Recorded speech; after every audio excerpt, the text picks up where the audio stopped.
El estallido del plato contra el suelo de cerámica rompió el silencio como un trueno. Un sonido seco, agudo, que no parecía venir de la cocina, sino de algún lugar más profundo, como si algo dentro de Juan hubiera colapsado. Juan cayó de rodillas. No fue un movimiento lento, fue como si el cuerpo se rindiera de golpe, vencido por algo invisible. Sus dedos buscaron desesperadamente apoyo en el borde de granito helado, pero no alcanzaron a sostenerlo. El mármol resbaladizo vibró bajo el peso de su desesperación. Las hojas de lechuga salieron volando como pájaros asustados. Los tomates cherry rodaban sin rumbo, manchando el piso blanco con su rojo brillante. Todo sucedía en un silencio denso, solo interrumpido por el leve tintineo de los cubiertos que todavía giraban en el plato roto. La espuma blanca comenzó a brotar de su boca. Primero fue una línea delgada, luego una marea. Sus ojos giraron hacia atrás y dejaron de mirar. Ya no estaba allí. Era como si su cuerpo se hubiera convertido en una carcasa tensa y convulsa, atrapado en una tormenta interna. Carmen llegó corriendo desde el cuarto. Un segundo antes estaba revisando correos en el celular. Al siguiente, el mundo se volvió irreal. No logró gritar. Solo abrió la boca y el grito se le quedó atorado en la garganta. El aire le quemaba el pecho. Se arrodilló junto a él. Su voz finalmente salió en un hilo desgarrado. «¡João! ¡João, por Dios!». Sus dedos, fríos, torpes, buscaron el teléfono. El número de emergencias se volvió un laberinto en la pantalla borrosa por las lágrimas. El olor a vinagre balsámico invadía la cocina. Un aroma ácido, penetrante, mezclado con el sudor salado y agrio que empapaba la camisa de Juan. En ese instante, el almuerzo perfecto que había preparado con tanto esmero se transformaba en un campo de batalla. Todo estaba bajo control. Las calorías, los gramos, los horarios. Todo, menos su cuerpo. Nadie lo vio venir, ni siquiera él.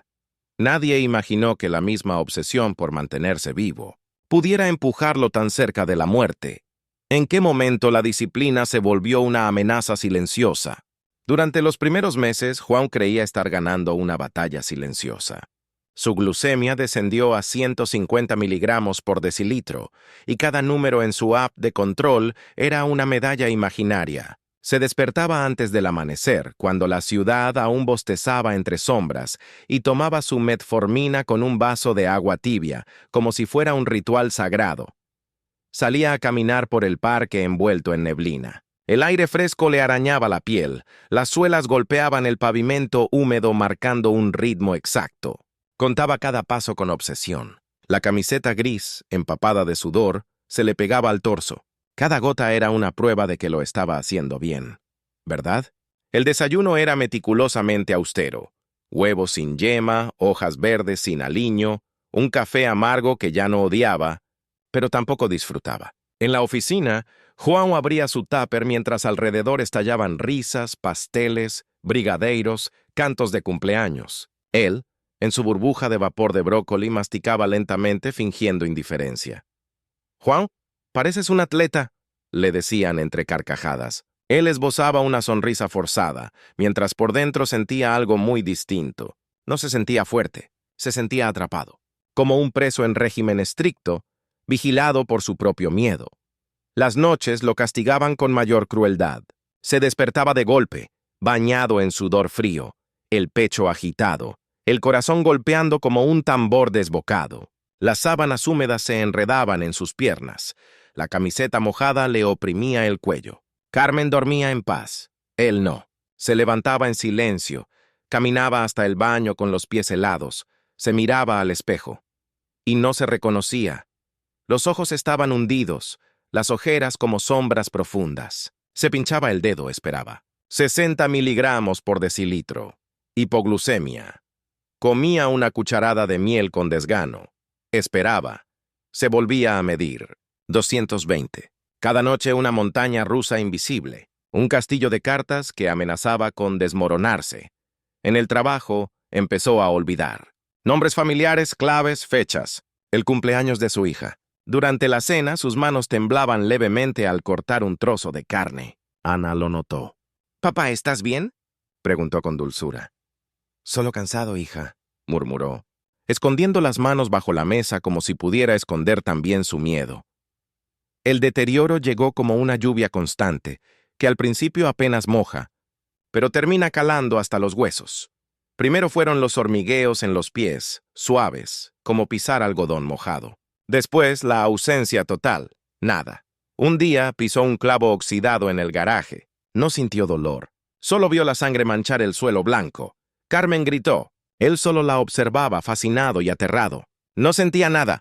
Es neuropatía diabética, dijo el doctor Méndez con tono clínico. Aumentó las dosis. Glibenclamida al despertar. Insulina de acción lenta antes de dormir. João comenzó a inyectarse cada noche frente al espejo. Los hematomas morados florecían como mapas en su abdomen. Cada pinchazo era una sentencia. Un recordatorio de que el control se le escurría entre los dedos. La intimidad con Carmen desapareció. Al principio fue por cansancio, después por miedo, luego por vergüenza. Ella intentaba acercarse, pero él evitaba su mirada. «Es la medicación», decía en voz baja. Ambos sabían que era una excusa. El silencio entre ellos se volvió una tercera presencia en la cama. Ana comenzó a alejarse. João la escuchó una noche, escondido tras la puerta. «Papá siempre está de mal humor, y huele raro. Como a hospital», le dijo a Carmen con voz baja. João se tragó las lágrimas. Entró al baño, se encerró y lloró en silencio. Mordía una toalla para no hacer ruido. El hombre que quería proteger a su familia se estaba convirtiendo en una sombra que ellos temían. El punto de ruptura fue una reunión clave con inversores japoneses. João estaba presentando los resultados financieros cuando todo se volvió borroso. Las cifras en la pantalla bailaban como insectos desordenados. El puntero láser temblaba en su mano. El sudor frío le empapó la espalda. «Disculpen», murmuró apenas audible y salió tambaleando. En el baño, con las manos temblorosas, midió su glucemia. 45 miligramos por decilitro. Crisis severa. Su cuerpo le gritaba algo que él ya no podía seguir ignorando. ¿Cuánto más podía sostener esa fachada antes de desmoronarse por completo? La sala de emergencias del Hospital São Lucas tenía ese aire estéril que mezclaba el olor punzante del desinfectante con algo más denso, invisible. La sensación de que el tiempo ahí no transcurría igual.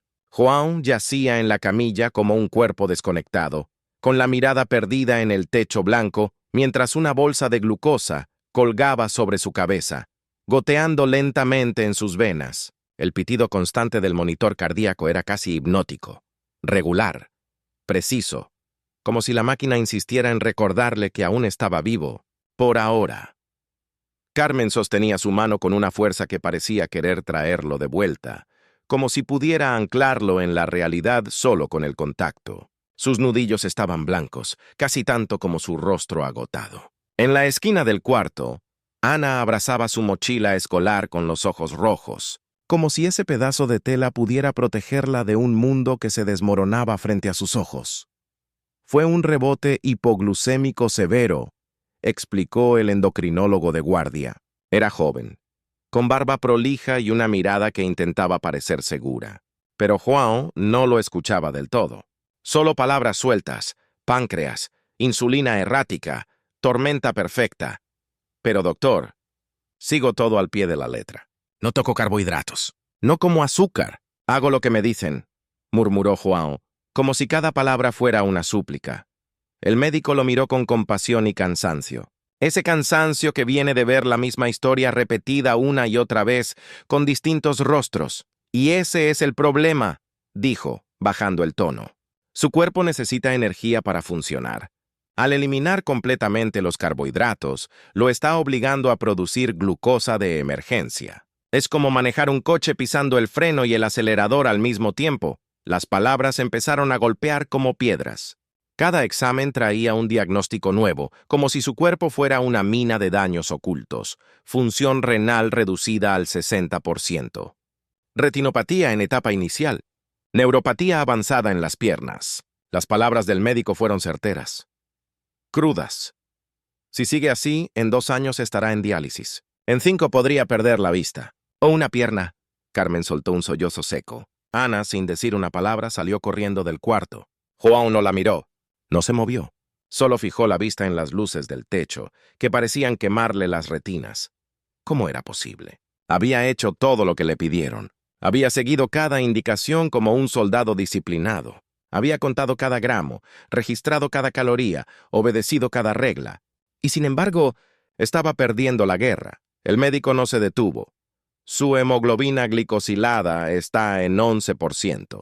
Eso equivale a un promedio de 300 miligramos por decilitro en los últimos 3 meses. A pesar de las hipoglucemias, su diabetes está completamente fuera de control. Juan ya no sentía las palabras, solo un frío seco en el pecho, como si su cuerpo estuviera presente, pero su alma estuviera a punto de marcharse. La noche en el hospital fue interminable. Juan observaba el suero con una atención casi religiosa. Cada gota que caía era como un tic-tac que lo acercaba a algo que no sabía nombrar. Carmen, medio dormida en la silla dura, no soltaba su mano. El silencio era espeso, cargado de todo lo que no se decía. A las 3 de la madrugada, sin poder más, Juan tomó el celular. Escribió con dedos torpes. Diabetes tipo 2 reversión. Historias reales. Alternativas tratamiento, miles de resultados. Miles de promesas vacías, curas milagrosas, tés mágicos, dietas extremas. Juan sentía que estaba caminando por un mercado lleno de charlatanes, vendiendo esperanzas falsas a cambio de dinero. Hasta que en la 5ª página encontró algo diferente, un foro, sin publicidad, sin marketing, solo testimonios, historias duras, crudas. Gente como él, personas rotas, intentando reconstruirse. Un testimonio lo dejó inmóvil. Era un ingeniero de Curitiba. Misma edad, mismo diagnóstico, mismo calvario. Casi muero siguiendo la dieta perfecta, decía. Los médicos me llenaron de medicamentos. Mi glucemia era una montaña rusa. Hasta que entendí algo que nadie me explicó. Juan leyó cada palabra como si le estuvieran dictando su propia biografía. Cada párrafo era un espejo. La obsesión, el miedo, el deterioro, pero también la esperanza. No una cura mágica, sino un cambio de mirada, una forma distinta de habitar su enfermedad. A las 6 de la mañana, cuando la enfermera entró con pasos suaves a revisar sus signos vitales, Juan ya no era el mismo. Carmen, susurró, tocando suavemente el hombro de su esposa. Necesito intentar algo diferente. No puedo más así. Ella lo miró. Había lágrimas, pero también algo más. Alivio. Lo que sea, Juan. Lo que sea. Con tal de no perderte. Esa misma tarde pidió el alta. El médico protestó. Habló de riesgos, de complicaciones. Juan ya no discutía. Estaba decidido. En casa, tiró todos los medicamentos en una bolsa de supermercado. No los iba a botar, no aún, pero no los tomaría por inercia. Abrió la heladera. La miró. Realmente la miró por primera vez en 4 años. Verduras marchitas, proteínas insípidas, envases de miedo, frascos de culpa. Y en ese vacío, Juan entendió que no era solo la comida lo que debía cambiar, era toda su forma de vivir. Y si la salida no era controlar su cuerpo, sino reconciliarse con él. Lo que Juan encontró en aquellos testimonios no era una cura milagrosa ni una fórmula secreta, era algo más profundo, más sutil. Una revelación que cambió para siempre a ese hombre que había creído que la perfección era su única salida.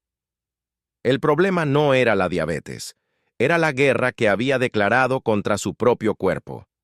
Durante semanas, Juan estudió con una intensidad que no sentía desde la universidad. No se trataba ya de controlar, sino de comprender. Aprendió sobre el índice glucémico, descubrió cómo la combinación de alimentos podía suavizar los picos. Entendió que el estrés y el insomnio eran enemigos tan silenciosos como el azúcar, que no se trataba de eliminar carbohidratos, sino de elegir los correctos, en el momento adecuado, en la proporción justa. Comenzó despacio. Avena integral en el desayuno. La masticaba con cautela, casi con culpa, hasta que notó que su glucemia no se disparaba. Aprendió a amar ese equilibrio, a combinar pan integral con aguacate y huevos sin miedo. Comidas con alma, no solo con macros. Su glucemia matutina bajó de 200 a 140 miligramos por decilitro en cuestión de días. Pero el cambio más profundo no fue en su plato, fue en su mente. Juan inició terapia. Ahí descubrió que su relación con la comida no era racional, sino emocional. Que cada pinchazo no era solo un control médico, sino un veredicto moral. Que cada fluctuación era, en su mente, un fracaso personal. El psicólogo le ofreció una nueva perspectiva. Su cuerpo no es su enemigo. Han estado en guerra durante 4 años. Es hora de hacer las paces. Juan aprendió a bajar las armas. El insomnio, que lo acompañaba como un fantasma, comenzó a desvanecerse. Cambió las madrugadas ansiosas por meditación. Sustituyó el conteo compulsivo por respiraciones lentas al amanecer. Hacía yoga no para controlar, sino para habitar su cuerpo con más gentileza. Y Carmen lo notó primero. «Tus ojos volvieron», le dijo una mañana mientras acariciaba su rostro con ternura. Era verdad. Las ojeras comenzaban a borrarse. El brillo regresaba poco a poco. Ana, su hija, volvió a sentarse junto a él durante las cenas. Volvió la risa. Volvió el calor. Volvió la familia. 3 meses después, los exámenes eran prueba viviente de que algo había cambiado. Hemoglobina glicosilada, 7.5%. Función renal, estable. Neuropatía, sin progresión. El doctor Méndez hojeaba los papeles incrédulo. «¿Qué hizo diferente?», y preguntó confundido. Juan sonrió. «No necesitó dar una lección médica. Dejé de pelear contra mi cuerpo. Y empecé a escucharlo». 1 año después del colapso, la cocina era testigo de otra escena. Juan preparaba el almuerzo con calma. Nada era extremo. En el plato, arroz integral, frijoles negros, ensalada colorida, pollo al limón con romero. El vapor subía lento desde la sartén. Carmen lo miraba desde la puerta con una sonrisa tibia. «¿Recuerdas ese día?», preguntó. Juan asintió mientras servía los platos. «El día que casi muero por hacer todo perfectamente», dijo con una media sonrisa, cargada de ironía y aprendizaje. La glucemia poscomida marcaba 160 miligramos por decilitro. No era perfecto. Y eso estaba bien. Era estable. Era predecible. Era manejable. Había reducido la medicación a la mitad. El joven endocrinólogo que lo había atendido en emergencias ahora era su médico de cabecera. «Usted es un caso de estudio», le decía. Debería contar su historia, y Juan lo hacía. En foros, en grupos de apoyo, en cafeterías, cuando veía a algún recién diagnosticado con la mirada que él conocía también. Su mensaje era simple pero subversivo. La perfección mata. El equilibrio salva. La diabetes no era un enemigo. Era una compañera que exigía respeto, no represión. No se trataba de ganar una guerra. Se trataba de aprender a convivir. No se necesitaba perfección. Se necesitaba humanidad.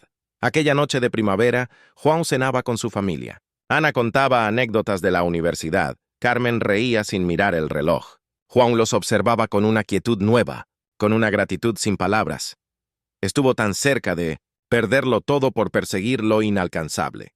El monitor continuo de glucemia en su brazo mostraba 130 miligramos por decilitro.